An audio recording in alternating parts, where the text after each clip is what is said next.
अस्सलाम वालेकुम। उम्मीद करता हूँ खैर से होंगे और अपनी ज़िंदगी को भरपूर एंजॉय कर रहे होंगे।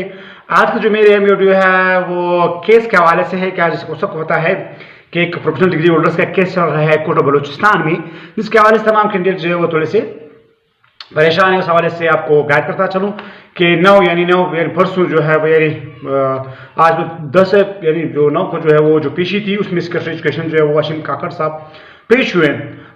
तो उन्होंने जो है वो डायरेक्टर हाशिम काकड़ साहब डायरेक्टर है शायद, अगर मैं गलत ना हूँ, तो उन्होंने जो है वो उमर भाई के बखौल उन्होंने ये बताया जो हाशिम काकड़ जो जज है, हाशिम काकड़ साहब जो जज है, उनको जो है वो डायरेक्टर एजुकेशन की तरफ से बताया गया है कि उन्होंने कहा कि जो अपग्रेडेशन हुई है उसके लिए जो है वो जीबीसी के लिए जो क्वालिफिकेशन रिक्वायरमेंट है वो बैचलर्स यानी बैचलर्स है 14 ईयर एजुकेशन रिक्वायरमेंट है।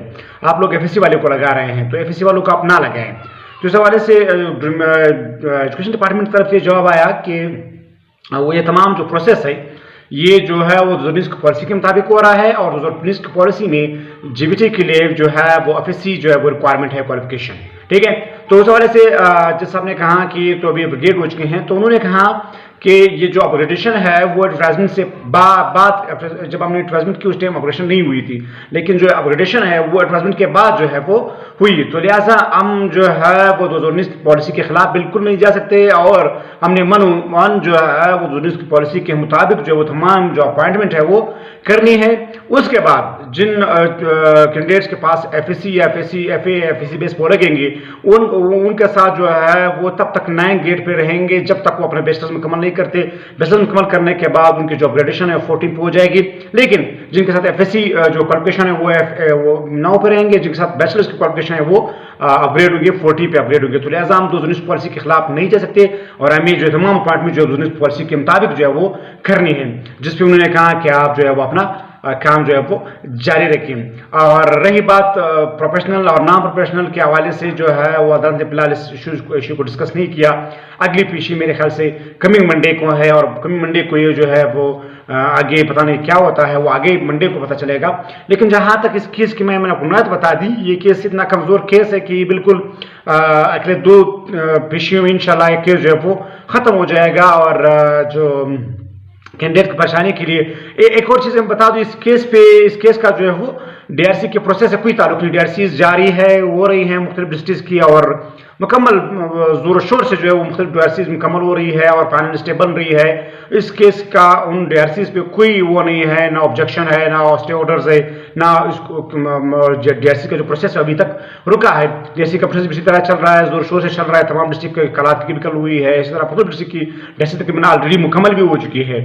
तो डीआरसी पे कोई उसका फर्क नहीं पड़ा, डीआरसी जारी है, प्रोसेस मुकम्मल तौर पर जारी है और इंशाल्लाह प्रोसेस इंशाल्लाह विद इन अ वीक इंशाल्लाह इट्स फॉर माई मीन्स जो मेरी मालूमात है वहाँ वो ये है कि विद इन अ वीक इंशाल्लाह जो प्रोसेस है वो तमाम मुकम्मल हो जाएगा। क्योंकि 20 तारीख के बाद और 25 तारीख के बाद जो आपकी कॉन्ट्रैक्ट बेस असामियाँ जो इश्तिहार की गई है उन पे काम जारी किया जाएगा और उन पे काम शुरू होगा। जो है वो मुख्तलिफ डिस्ट्रिक्ट एजुकेशन अफसर की जानिब जो ऑफिस की जानिब से उनको जो लिस्टें तैयार होंगी। खासतौर पर अगर कोयटा की बात करूँ तो कोयटा की जो कॉन्ट्रैक्ट बेस है उनकी जो फॉर्म सबमिशन है वो 17 अक्टूबर तक है और 24 अक्टूबर को उन्होंने शॉर्टलिस्टेड कैंडिडेट्स का लिस्ट लगाना है और 31 अक्टूबर को उन्होंने जो कंप्लेंट सुनी है डीआरसी ने क्वेटा डिस्ट्रिक्ट की, तो इंशाल्लाह क्वेटा डिस्ट्रिक्ट की जो लिस्ट है वो बहुत जल्द इंशाल्लाह फाइनल लिस्ट टिल 20 तक एक्सपेक्टेड है कि वो जो है वो अप्रूवल के लिए सेक्रेटरी के पास जो है वो भिजवा दिए जाए इंशाल्लाह। क्योंकि आगे कॉन्ट्रैक्ट का भी उन्हें काम करना है, तो अगर उन्होंने कॉन्ट्रैक्ट का काम करना है तो फिर सबसे पहले इस प्रोसेस को जो उन्होंने मुकम्मल करना है फिर जाकर उन्होंने आगे बढ़ना है। तो ये क्वेटा कैंडिडेट के लिए अच्छी भी बात है, अच्छी खबर है, क्योंकि 24 तक शॉर्टलिस्टेड की लिस्ट उन्होंने लगानी है, वो भी नॉन कॉन्ट्रैक्ट जो कॉन्ट्रैक्ट बेस वो है असामियाँ हैं उनकी। तो ऐसा सबसे पहले इनको ये प्रोसेस मुकम्मल करना चाहिए, फिर उनको आगे वो प्रोसेस जो है मुकम्मल करेंगे। तो ऐसा वो चाहेंगे कि सबसे पहले प्रोसेस जल्द से मुकम्मल कर ले ताकि उनके लिए कॉन्ट्रैक्ट असामियाँ फिल करने के लिए जो है वो वक्त जो है वो जो वक्त 24 अक्टूबर उन्होंने दिया हुआ है उस पर काम जो है वो कर सके। तो ये आज केस की अपडेट थी और इसके बारे केस के बारे से परेशान ना हो, मैंने पहले ही बताया था इसके बारे से परेशानी की कोई जरूरत नहीं है और इसका कोई हमारे डेसी तो कोई फर्क नहीं पड़ेगा।